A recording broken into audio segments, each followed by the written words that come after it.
In the book of Joshua, it's interesting that what the Lord does is He allows us to see that there are times when events or experience make us question our relationship with God. And nobody that has any tenure or any seniority spiritually has not at some point in time had to question their relationship with God.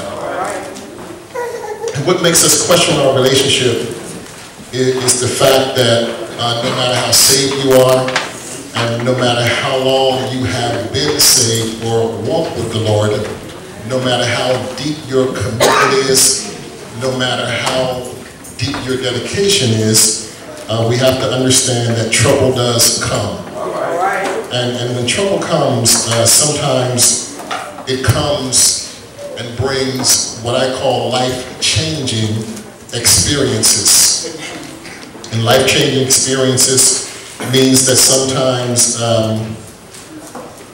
we just seem to be in a place where we know we have to make adjustments just in order to survive.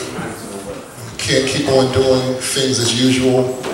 Can't keep on doing the same old, because something has transpired, something has happened, and it makes us make a fundamental adjustment in our lifestyle, in our thinking, and in our action.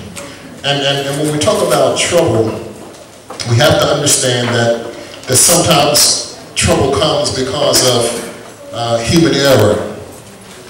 In other words, sometimes we can unintentionally do something that causes a chain of events that tend to be negative. And sometimes trouble comes because we intentionally do things that we know are not in the will of God. Sometimes we do things that are not in the plan of God. Sometimes we do things that are not in God's purpose, and it brings an adverse effect on our quality of life. Sometimes trouble is not only because of human error, whether it's intentional or unintentional. Sometimes trouble comes because we're under satanic attack. And I want you to understand that we're living in days and times in which the devil, he's not really concerned if you go to heaven or if you go to hell. All the devil is concerned about is disrupting your life enough and bringing enough distraction that you won't be able to fulfill God's purpose or assignment. He's not dealing with your destiny, but he's dealing with your everyday relationship and your everyday walk with God.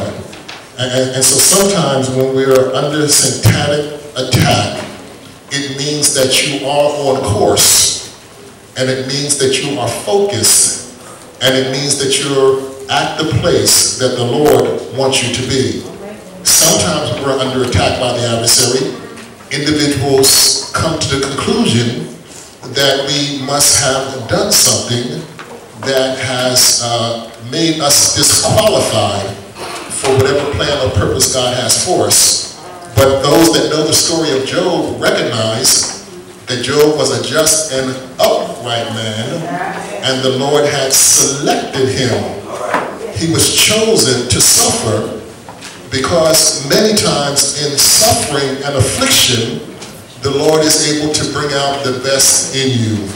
Look at somebody and say, when I'm going through, God is bringing out the best in me. And the Word of God says that the interesting thing about Job is that even though he started off with everything a man could want, because he was the richest man in the East, but at the end, he had more than he had in the beginning.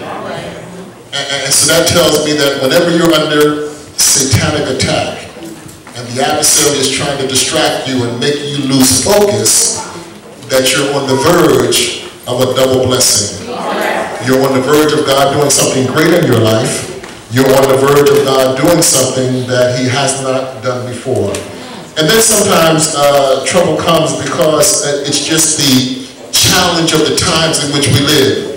How many of you recognize the times in which we live in challenging times? I don't know about you, but every place I've been, gas is $4 a gallon. And you know, your paycheck doesn't rise as quickly as other expenses. But how many of you have stopped driving because gas has gone up? Look at somebody and say, you just keep on keeping on. And you learn how to make adjustments to the times no matter how challenging they are. Food has gone up. Housing market has collapsed. And every time that we turn around, it seems like there's another expense that we have to keep up with. And if you look at things on a global nature, if you look at things not only here in America but around the world, you should be able to discern the fact that we live in challenging times. And so trouble comes just because of the times in which we live. Folk don't have to know you not to like you. But folk just size you up and make a decision they don't like you. And you've got to learn how to deal with it. Folk come against you for no good reason. They heard something that somebody else said about you, and they've already made up in their mind what they don't know about you. Look at somebody, so you've got to learn how to deal with it. And so because of these times in which we live, because of the challenges, we've got to learn how to just deal with them and understand that trouble does come. And then last but not least, trouble comes because some of us have been called by God. If you've got a calling on your life, if there's an anointing on your life, you can expect for trouble to come. Because whenever God calls you, it becomes the program of the adversary to come against you.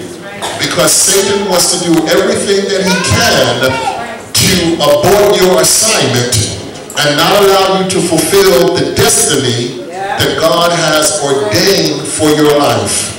And so if you've got a calling, if you're anointed to do anything, I don't care if you're anointed just to cut the grass, if you're anointed to clean the bathrooms, if you're anointed to stand up and sing a song, if you're anointed to deliver the word, if you're anointed to witness, if you're anointed to do anything, you have been called by God. And if you're called by God for such a time as this, you have to recognize that trouble is going to approach you and come in your direction.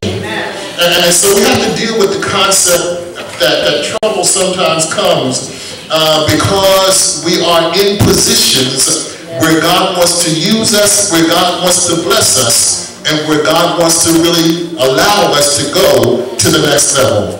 Now the important thing about trouble that you always have to remember is three things. Number one, whenever you have a problem, whenever you're dismayed, whenever the adversary comes against you, God cares.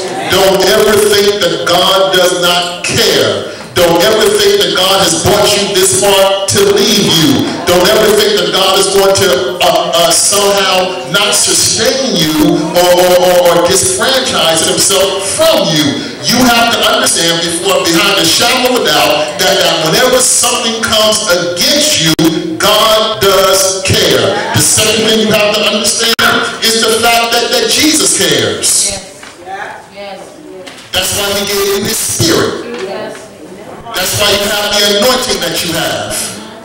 That's why you continue to have the victory. Because Jesus says that because I have overcome, you should be able to overcome. And because I have victory, you should have victory. And the third thing you have to know, I want you to really get this. I'm talking to family this morning. Whenever trouble comes, and whenever waters try to rise against you, you have to understand not only does God care, not only does Jesus care, but you have to understand that your brothers and sisters in Christ care about you. We don't want anybody to be in our business. We don't want anybody to really know what's going on in our lives.